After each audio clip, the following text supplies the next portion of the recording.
आनंदी,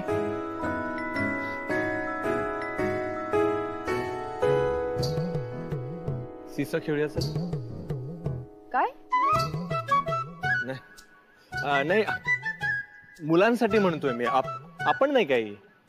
ते कसं चिंगी आणि टग्या, ते दोघांच्या वजनामध्ये इतका फरक आहे ना की चिंगी वरच राहते.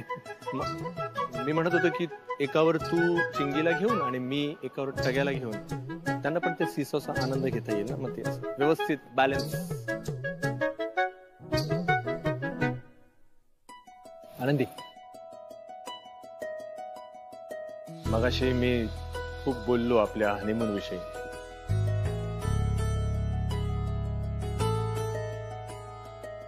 रागवू नकोस प्लीज. खरं म्हणजे मी जे काही बोललो ती फक्त थट्टा होती. तूच प्लॅनिंग केलं होतंस, तूच सगळ्या गोष्टी केल्यास आणि आपण हनीमूनला गेलो. तिकडे घालवलेला प्रत्येक क्षण, तो काळ माझ्या आयुष्यातला खूप सुंदर काळ होता. मी कधीच विसरू शकणार नाही ते. तेव्हा थट्टा केली म्हणून प्लीज रागवू नकोस. सॉरी. टग्या, राघवराव तुम्ही पण सुद्धा. टग्या, ए टग्या, कुठे गेला टग्या? काय रे नंदू, एवढ्या अर्जंटली का बोलायला? नाही, अर्जंटली असं काही नाही. मी हे द्यायला आलो होतो. हे काय? Pepsi Cola. हे का आणलंयस तू? ते तू म्हणालीस ना चिंगी बरोबर कोण आलाय. हा, टेंग्या. टेंग्या नाही रे, टग्या टग्या. हा हा, टग्या. ते चिंगे आणि टग्या तुम्हाला त्रास देत आहेत ना, मग तू एक काम कर, ह्यातले 2 पेप्सी कोले त्यांना दे, पण वेगवेगळ्या रंगाचे ते बरं का. तुझं चांगलं आहे का माझं चांगलं आहे असं म्हणत ना अर्धा तास शांत बसतील ते, आणि तुमच्या डोक्याचा त्रास सुद्धा कमी होईल. आयडिया चांगली आहे, पण दिलंही असतं. पण ते 2 जण आता घरात नाहीयेत. दादा आणि आनंदी त्या दोघांना फिरायला घेऊन गेले. हो का? मग तू खा. मी खाऊ? चालेल.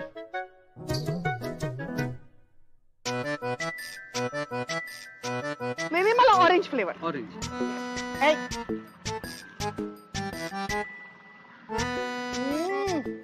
मस्त आहे रे. नंदू, आमच्या घरात ना लहान मुलांच्या वर्तन ज्येष्ठ नागरिक आहेत. त्यांना हे नेऊन देते, म्हणजे डोकी जरा शांत होतील त्यांची. हा म्हणजे ते नंतर सांगते रे, नंतर भेटू आपण. एक मिनिट. कोण? ते मला पण हवंय. आम्हाला आणलंयस ना, आम्हीच खाणार. तू नंतर खा. चल बाय बाय बाय. वर्षा,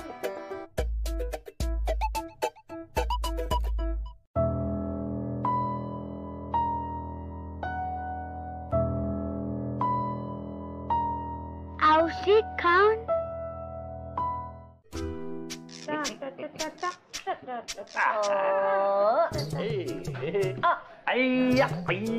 आता ही झाली मज्जा.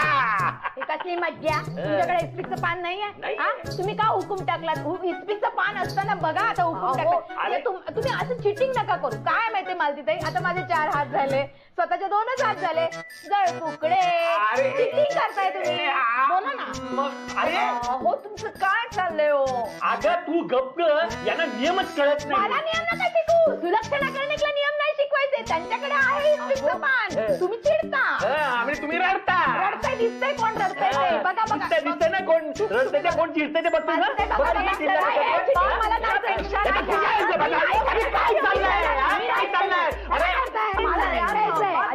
मुलं परवडली रे. Pepsi Cola.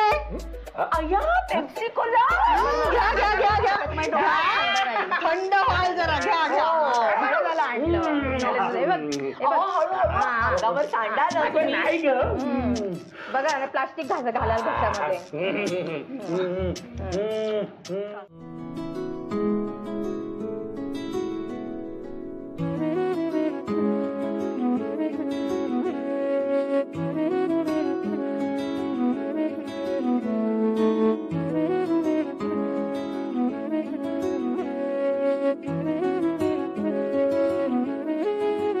गाडी आले पण कोणी उतरत का नाही?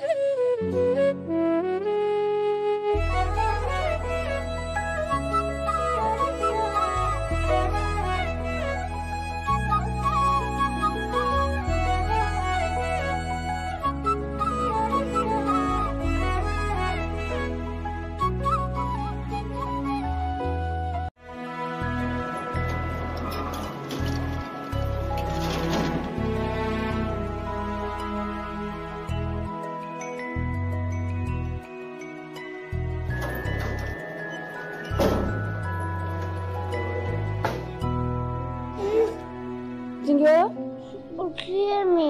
हा टग्या ए बाळा उठतो जागायस. चिंकी बाळा हे घे, हे घे.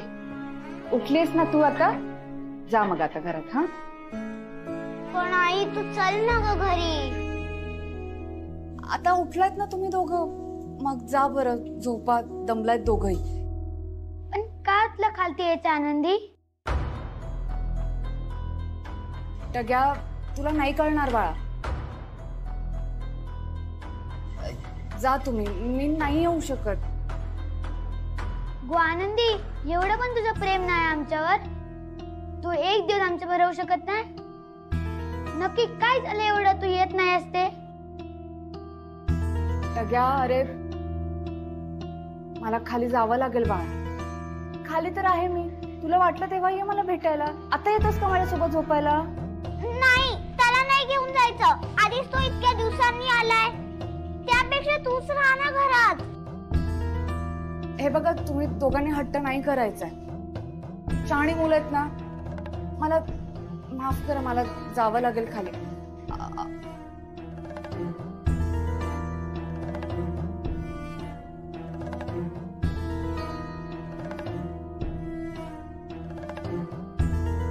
चला.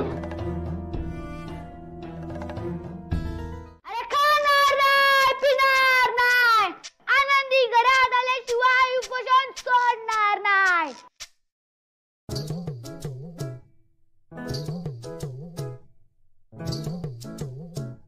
अरे तुम्हाला झोपायला बोलवलंय का? बोला माझी मागणं. अरे खाणार नाही, पिणार नाही, आनंदी घरात आल्याशिवाय उपोषणावर उठणार नाही. अरे खाणार नाही, पिणार नाही, आनंदी घरात आल्याशिवाय उपोषणावर उठणार नाही. आनंदी येत नाही माघारी, मी पण नाही जाणार तिच्या घरी. हमारी मांगे पूरी करो, पूरी करो, हमारी मांगे पूरी करो. आनंदी येत नाही माघारी, मी पण नाही जाणार तिच्या घरी. आनंदी येत नाही माघारी, मी पण नाही जाणार तिच्या घरी. खाणार नाही, पिणार नाही, आनंदी घरात आल्याशिवाय उठणार नाही. आनंदी येत नाही माघारी, मी पण नाही जाणार तिच्या घरी.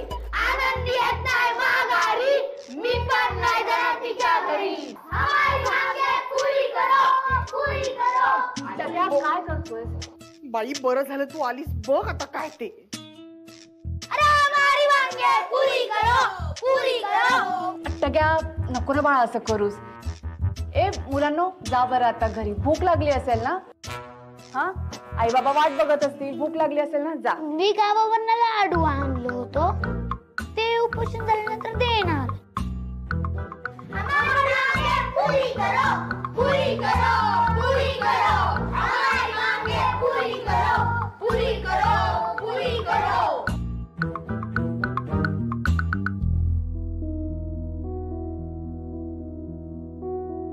टग्या का करतोयस बाळा हे सगळं? कारण तू खोटं बोललीस. तू पाटकराचं म्हणणं बरं नाहीये असं सांगून वर येत नाहीस ना. पण खरं कारण वेगळं आहे ना आनंदी. का खोटं बोलीस ग माझ्याशी? अगं तुम्ही दोघं वेगळी कशी राहू शकता? मी माझ्या आई वडिलांना नेहमी सांगतो चिंगी किती लकी आहे. आनंदी आणि राघवरावांसारखे आई बाबा आहेत तिच्याकडे, कधीच भांडत नाहीत. आणि आता तुम्ही दोघं एकत्र पण राहत नाही. असं का करतेस आनंदी? आनंदी राहणार इथेच प्लीज. कसं झालंय? अजून खाणार का?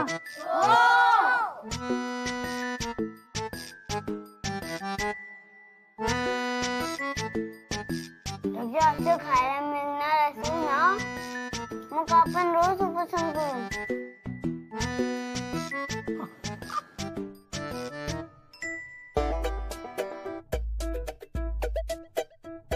खाणार का?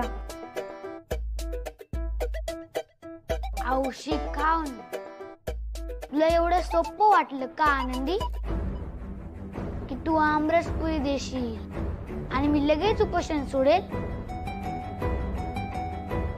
बा आनंदी, तू घरी आल्याशिवाय मी ऐकणार नाही हा. तू आता इथपर्यंत आलीस ना, मग आतमध्ये यायला काय अडचण आहे ग? ए आनंदी, तू चल ना माझ्या बरोबर आत आणि मला हे सांग की तू इथेच राहणार आहेस. मग बघ मी कशी खातो आमरसपुरी पटापट. इथेच ना ग आत?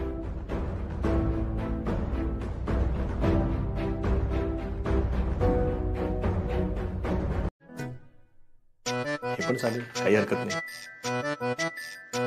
बघा राघवराव, आता आनंदीने मला जसं समजवण्याचा प्रयत्न केला तसं तुम्ही नका करू. काय ना राघवराव, मी तुम्हाला बघितलंय याच खोलीत. हे असे एकटे बसले होतात. आनंदी नाही म्हणून वाईट वाटत होत. हे बघा, मला आणि चिंगीला तुम्ही दोघं एकत्र आलेले बघायचे आहेत. तुम्ही दोघं मोठे आहेत हो, पण चिंगीवर या सगळ्याचा काय परिणाम होतोय ह्याच तुम्हाला काय माहित हो? खूप मोठ्यासारखे बोलताय एकदम. मोठ्यांना कळलं नाही ना राघवराव, तर या लहानांना मोठं व्हावं लागणार ना. बरोबर आहे, पण लहानांनी हे असं उपोषण वगैरे करणं बरं नाही ना. ओ पण आनंदी येत नाही घरी, त्याच काय? आनंदी घरी येणार. कसं?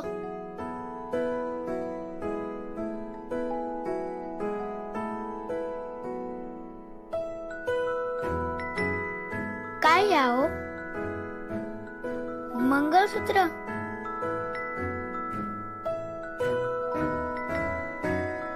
हे मंगळसूत्र मी आनंदीला देणार आणि मग आनंदी स्वतःहून या घरी परत येणार की नाही बघा.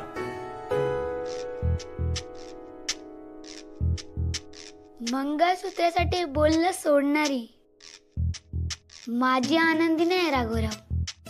हे नुसतं मंगळसूत्र नाहीये, माझ्या आयुष्यातली आनंदीची जागा, जी ह्यापुढे कायम तिचीच असणार आहे, ती घरात परत आल्यानंतर.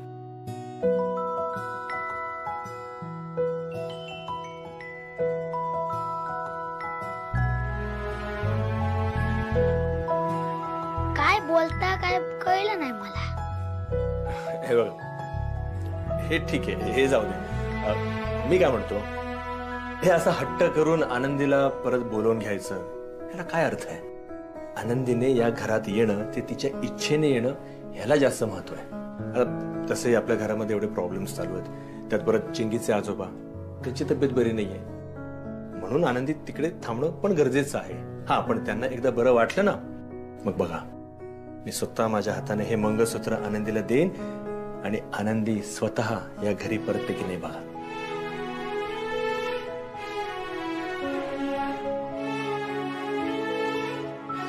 पण मी नसे नव तेव्हा वाह मज्जा आली. आनंदे, काय कमाल बनवलेस आमरसपुरी. हे घे. हा, येऊन दे गरमागरम पुरी. घे बाळा. चिंगी, ना सांगतो आबांच्या तिन्ही पोरग्यांमध्ये चांगलं जेवण कोण करतं? कोण? आपली आनंदी. तुझी आऊस. ना तेव्हा मी माझ्या घरी कधी जेवलोच नाही. बोल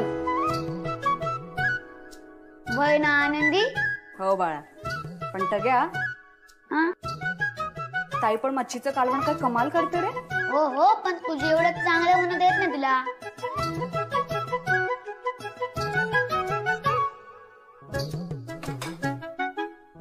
टग्या पुन्हा माझ्यावर चिडायचं नाही हं? नाही चिडणार. माझा जीव आहेस तू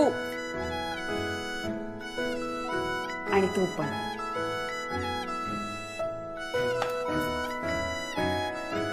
तू असं चिडलास तर कसं चालेल बरं? मी कोणाकडे बघायचं? माहेरचा माणूस आहेस ना तू. अगं नाही चिडणार ग आजपासून आनंदी. आणि आता कसं आहे सगळं नीट होणार आहे. मला एक गंमत माहिती आहे. काय गंमत आहे? अगं राघव रेवांकडे गंमत आहे. ती गंमत काय माहितीये? ती ना नाही काय नाही. टग्या काय गंमत आहे त्यांच्याकडे? हे बघ आनंदी, मी नाही सांगू शकत हा. ते माझं आणि राघवरावांचं सिक्रेट आहे. पण मी लवकरच मुंबईला परत येणार हे नक्की. हो का? हो.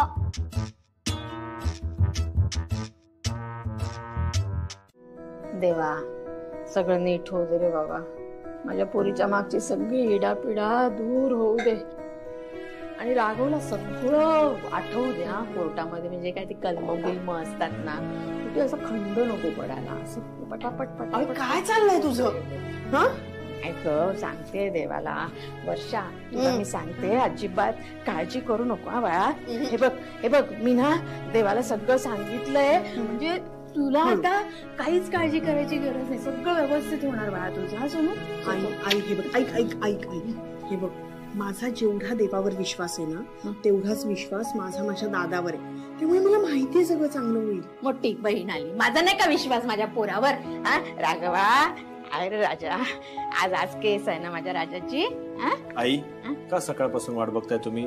केसचा टायमिंग दुपारचा आहे. अगं बाई मला वाटलं सकाळची आहे. मी उगाच आपलं सकाळपासून तयारी करते. आहे ग माझे गुडघे गेले ग. उघडा रे कोणीतरी दरवाजा. आहे का कोणी घरात माझं स्वतःच असं? अरे उघडा रे दरवाजा. घडतीये एवढं बोलू नको. अरे मला ते आता आठवलं, तो मित्र तो विराज ना. हा विर्या ग बाई, मोठ्या मोठ्या गाड्या घेऊन फिरायचा ना. बघ केवढं सामान दिलं बघ त्यांनी, केवढं सामान दिलं. किती किंमत असेल त्या सामानाची. अरे हो टग्या. आनंदी तू आलीस, बरं झालं ग आलीस तू. आई आजीची कंप्लेंट आहे. तिने माझी चॉकलेट घेतले. काही नाही ग काही नाही, उगाच आपलं काहीतरी बोलते. आनंदी बरं झालं तू आलीस. ही साडी तिची आहे ना? हो. द्या तिला द्या. अरे हो बाळा, देणारच आहे तिला. दादा आनंदी घे घे आनंदी घे.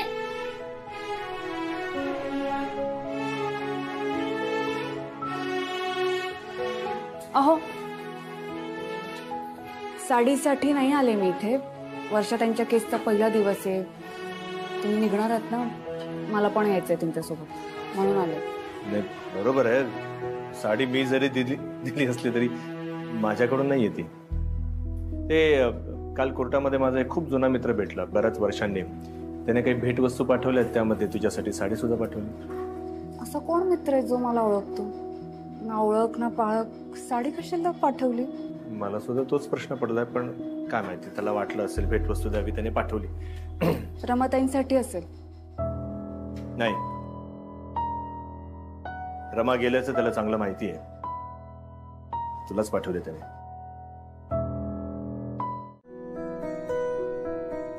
नंदू नाव ना तुझं? हो. ते हॉस्पिटलमध्ये आला होतास तू यांना बघायला? बरंच कौतुक ऐकले तुझ्याबद्दल. पाणी. आनंदीकडून.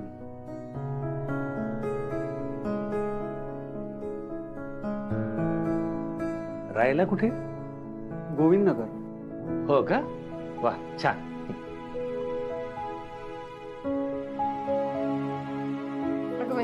आलास का रे राघवा? आलास का बाळा? वर्षा आपल्याला निघायला हवा आता.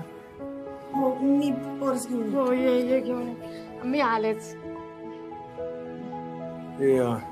चिंगी आणि टग्या कुठे गेले? अरे त्यांना खाली बसवलंय. हे सगळं उगाच त्यांच्या कानावर नको ना जायला. हे घे. काय? अरे महत्वाच्या कामासाठी चाललाय बाबा. दही साखर खाऊन जा, यश मिळेल. घे बाबा घे, तू पण घे. काय तो केसचा निकाल लागू दे रे बाबा. काय ना माझ्या पोरीच्या मागचं सगळं शुक्ल कष्ट निवारून जाऊ दे. सगळं चांगलं होऊ दे. वर्षा, ऑल द बेस्ट. सगळं चांगलं होईल. All the best. All the best.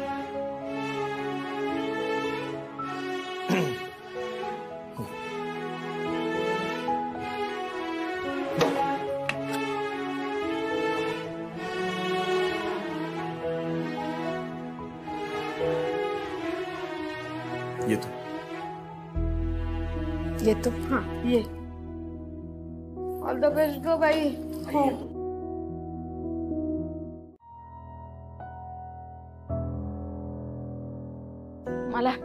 मला कोर्टात जायचंय. अहो कोर्टात जायचंय. अहो तुम्ही कुठे चालला? थांबा बघू. थांबा तुम्ही. थांबा.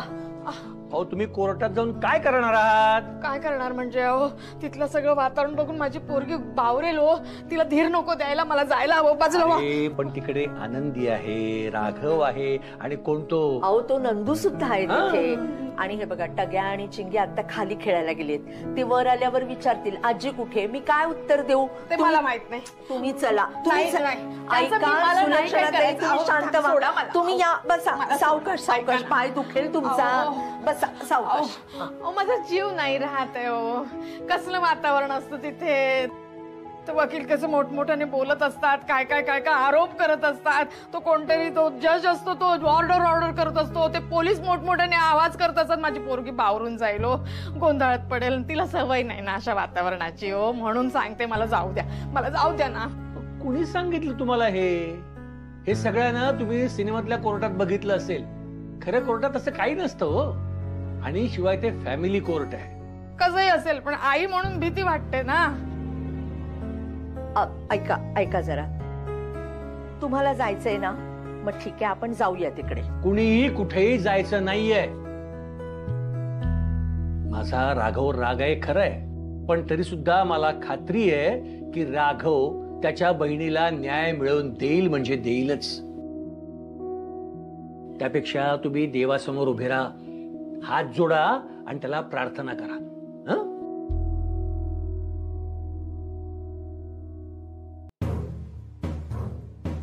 Thank you milord. मिलॉर्ड, लग्न झाल्यानंतर आपल्या जोडीदारावर आपला अधिकार असतो. मग आपल्या जोडीदाराला आपण कसंही वागवू शकतो, कशीही वागणूक देऊ शकतो असा समज असलेले काही लोक आपल्या समाजात आहेत. मिस्टर अतुल भुतकर त्यांपैकीच एक आहेत. माझ्याशील वर्षा यांच्यासोबत काही वर्षांपूर्वी त्यांचं लग्न झालं. लग्न झाल्यानंतर मिस्टर अतुल भुतकर माझ्या अशील वर्षा यांना वारंवार मारहाण करत आलेले आहेत. शिबिगाळ करत आलेले आहेत. त्या मारहाणीमध्ये त्यांना बऱ्याचदा इजाही झालेली आहे. या जाचाला वैतागून माझ्या अशील वर्षा ह्या त्यांच्या माहेरी निघून गेल्या. मिस्टर अतुल तेवढ्यावरच थांबले नाहीत. रस्त्यात गाठणं, घरी जाऊन धमकावणं हे प्रकार त्यांचे सतत चालूच होते. आणि म्हणून मग मिस्टर अतुल भुतकर यांच्या विरोधात 498 अंतर्गत आम्ही FIR दाखल केलेली आहे. वर्षा अजिबात घाबरू नकोस. हे बघ आपली बाजू खूप स्ट्रॉंग आहे. सगळ्या गोष्टी आपल्याच बाजूने होणार आहेत. खरंच वर्षाताई घाबरू नका बरं तुम्ही. त्यांनी विचारलेल्या प्रश्नांची उत्तरं द्यायची आहेत तुम्हाला. ह्या सगळ्या गोष्टींना आता धीटानं सामोरं जायला हवं तुम्ही. बरोबर आहे आनंदी. पण दादा इथे येईपर्यंत ना मी स्वतःला खूप समजावलं, खूप धीर एकवटला, पण इथे आल्यावर त्या अतुलला बघितलं आणि अंगातलं सगळं बळच गेलं. दादा, त्याच्यासमोर काय बोलायचं ना मला नाही कळत. आपण असं करू शकतो का? आपण त्या अतुलला बाहेर जायला सांगू शकतो का? प्लीज दादा, म्हणजे तो नसला ना की मला बोलता येईल ना व्यवस्थित. वर्षा, असं नाही करता येत. दादा, मला खूप भीती वाटते रे त्याची. अशा अनेक गोष्टी आहेत ज्या मी तुम्हा दोघांना कधी नाही सांगू शकले. मला नाही बोलायचंय त्याच्यासमोर. मला खूप भीती वाटते त्याची. आनंदी, तू सांग ना दादाला काहीतरी करायला. वर्षाताई, हे बघा, असं समजा की हा शेवट आहे. एकदा काही केस पूर्ण झाली ना की तुम्हाला अतुल भाऊंचा चेहरा नाही बघायचा आहे. कळतंय तुम्हाला? ही संकटाने भरलेली जरी तुम्ही आत्मविश्वासाने ती पार केली ना वर्षाताई, तर मागे वळून बघायचं नाहीये तुम्हाला परत. नंतर तुमच्या आयुष्यात सगळं चांगलं होणार आहे, सगळं चांगलं होणार.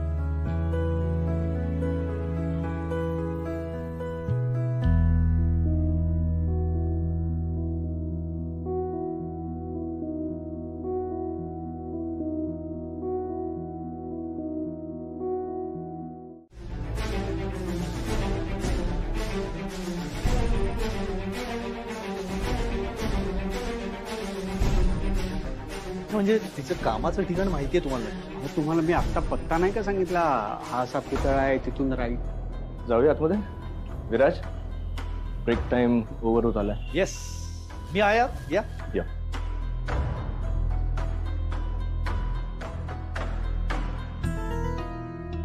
काय बोललास तू? काय विचारत होता तो तुला? ते माझं आणि वर्षाचं काय रिलेशन आहे वर्षाबद्दल चौकशी करत होते. पण आणि का आणि काय नाही, असं सहज गप्पा मारत होते. तू सांगितलंस काय त्यांना? हा, म्हणजे गप्पा मारल्यासारखे खूप सहज बोलत होते. सहज काहीच घडत नसतं नंदू इथे. त्याच्या पुढे शांत राहायचं, काही बोलायचं नाही. कोणी तुझ्याशी काही बोलायला आलं, विचारायला आलं, आधी येऊन मला भेटायचं.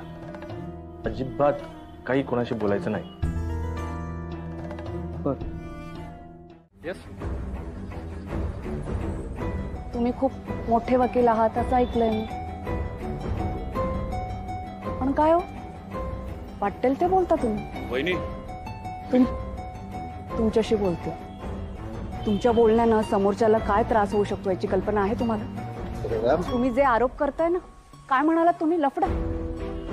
वर्षाताई आणि नंदूदादाच्या मैत्रीला तुम्ही लफडं म्हणताय? लफडं ह्या एका शब्दामुळे बाईच्या आयुष्यावर काय परिणाम होऊ शकतो याची कल्पना तरी आहे का तुम्हाला? आणि कोणाचं ऐकताय तुम्ही?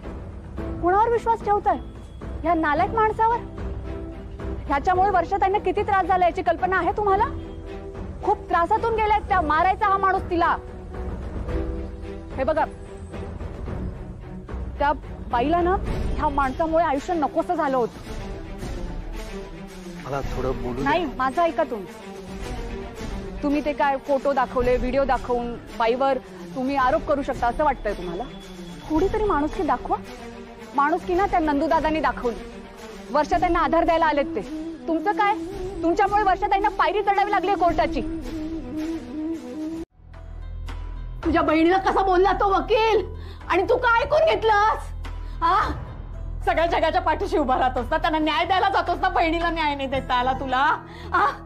तिला का असं एकटं पाडलंस रे? अरे मुला, कसा 1,72,000 रुपये खर्च केल्याच्या वकिलीच्या शिक्षणावर, आणि हा बहिणीच्या पाठीशी नाही उभा राहू शकत आहे. अरे काय रे? हो, काय करताय? त्रास होईल आई तुम्हाला. मला नको सांगू, होऊ दे मला त्रास.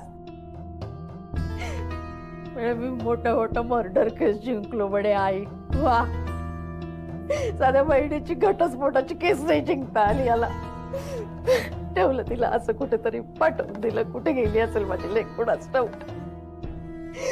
तरी मी याला सांगत होती, नको रात्रीचा अभ्यास करत जाऊ, नको दिवसा अभ्यास करत जा रे, पहाटे लवकर उठत जा, रात्रीचा अभ्यासाचा वाहून जातो. पण नाही, आईचं ऐकायचं नाही.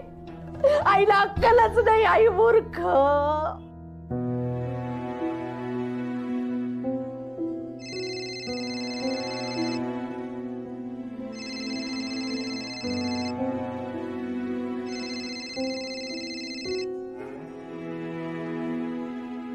हॅलो हॅलो वर्षा, कुठे आहेस तू? दादा मी बाहेर आहे. बाहेर कुठे आहेस? हे बघ वर्षा, कुठे नाही शोधला मी तुला. आम्ही आता घरी आलेलो आहोत. हे बघ सगळे काळजी करताय तुझी. ये बरं लवकर. दादा मी येते थोड्या वेळात. मला आता नाही घरी यायचंय. वर्षा, मी तुझ्यासोबत आहे ना. हो माहितीये दादा मला, पण दादा मला माझा वेळ हवाय. प्लीज दादा. बरं ठीक आहे, पण लवकर घरी ये. आम्ही वाट बघतोय.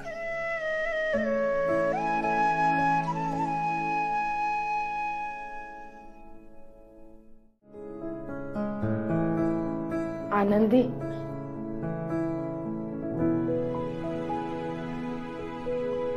आतमध्ये जा. जरा खचलाय बिचारा. त्याचं डोकं जरा शांत कर. मी तोंड फाटकी, मला कळलं नाही काय बोलायचं. मी फटाफट बोलून गेले त्याला. उद्या उद्या उद्या त्याला कोर्टात उभं राहायचंय ना. जरा डोकं शांत असलं पाहिजे बाळा. तुझ्या पद्धतीने समजा त्याला. हा जा. आई मी नाही जाऊ शकत आत. नवरा आहे तुझा तो. तू नाही सांभाळणार तर दुसरं कोण सांभाळणार? मी इथे वर्षाताईंसाठी आले होते. माफ करा आई मला.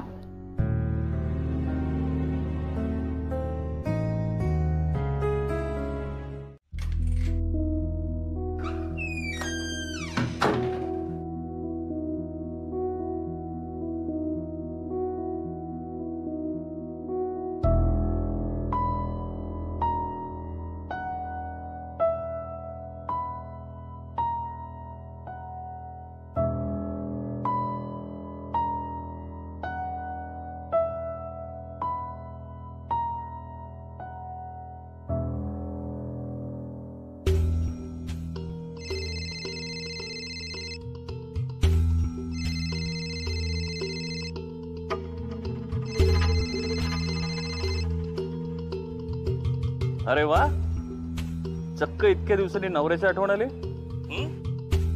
विचार बदलला काय? ना म्हणजे बदलणार होताच म्हणा. बरे एनिवे, मला एवढंच सांग, तू घरी येणार आहेस का मी तुला घ्यायला येऊ?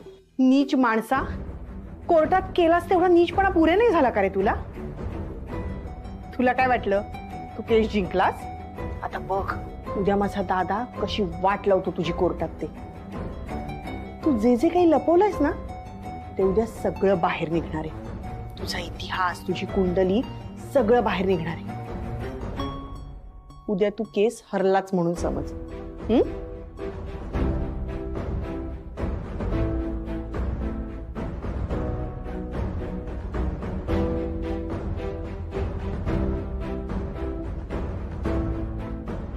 भाऊ माझी वाट लावणार आहे.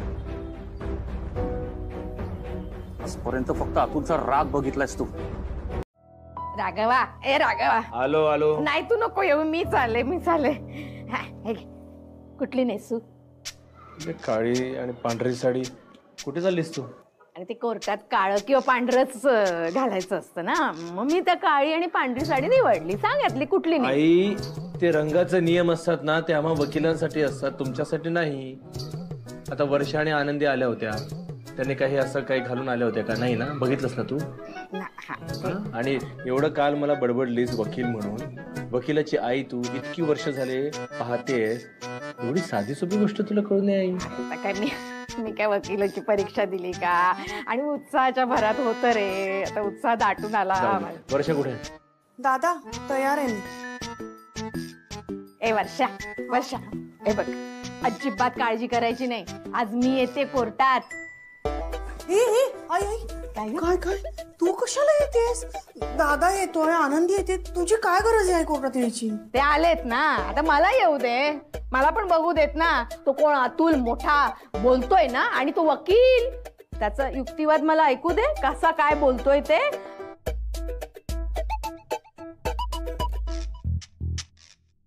आई, हे असं काय तू करणार असशील ना, अजिबात यायचं नाही. हे बघ, कोर्टात खूप सारे नियम असतात आणि ते खूप कडक नियम असतात. मग ते नियम त्यांना माहित नाही का?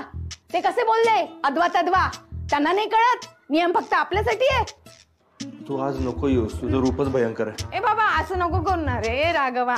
राघव मला यायचंय, मला कोर्टात यायचंय रे राजा. हे बघ, मला तुला दर तासाला चहा लागतो की नाही? आता कोर्टाच्या आत कोण तुला चहा आणून देणार, ते पण दर तासाला? हा, अख्खा दिवस काढायचा बिना चहाचा कसा जमणार आहे तुला, सांग बरं. नको चहा नको. एक दिवस चहा नाही प्यायला तर काय मरणार आहे का सुलक्षणा? नको मला चहा बाळा. हा, मला येऊ दे रे, येऊ दे ना कोर्टामध्ये. आई, तुझं काहीच काम नाहीये तिथे. अरे बाळा मला कोर्टात येऊ दे रे. ऐक, अरे देवा, गुडघे गुडघे माझे. कोणीतरी आहे का दरवाजा उघडणार? आहे का माझं कोणीतरी? उघड बाबा उघड. अरे बाबा, अरे या या या या. अगं वर्षा, आनंदी कुठे आहे? आनंदी नाहीये. अगं तिला वाण द्यायचं होतं, अजून आली नाही का ती वर? खालच्या घरी आहे. अच्छा, खालच्या घरी आहे का? बरं. मग तुला मी वाण देऊ शकते का?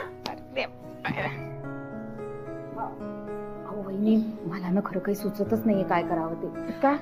आता वर्षाचं लग्न झालेलं असलं तरी डिवोर्स होतोय ना तिचा. बरं असू द्या, मी रमाच्या फोटो समोरच ठेवते वाण. आता या घरातली एकटी सवाष्ण तीच ना, आनंदी घरात राहतच नाही.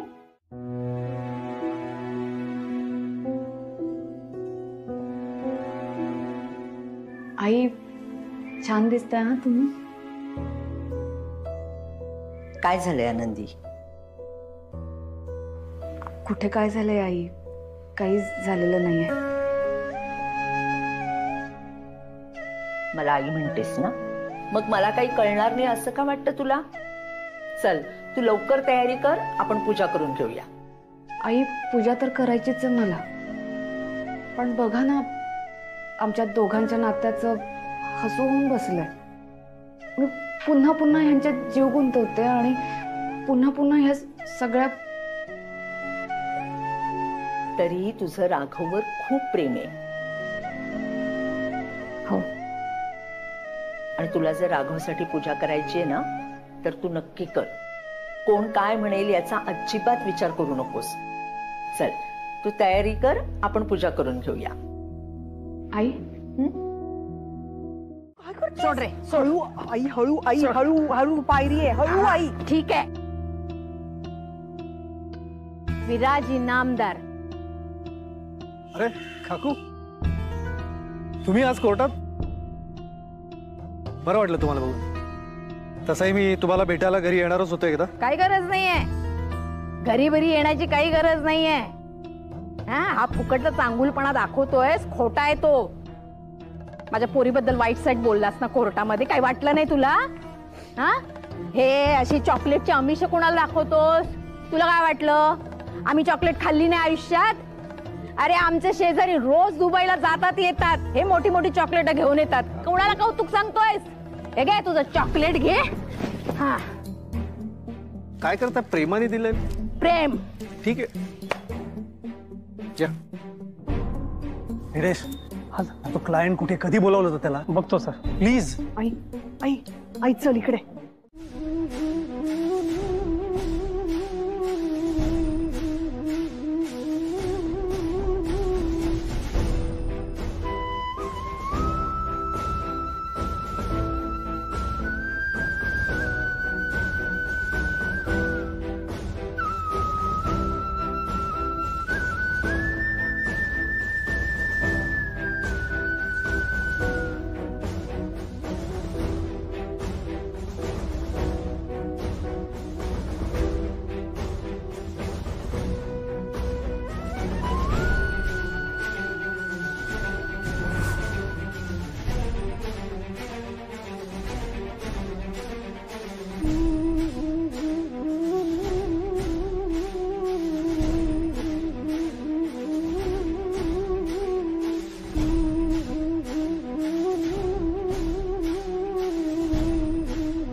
तू इथे काय करतोयस?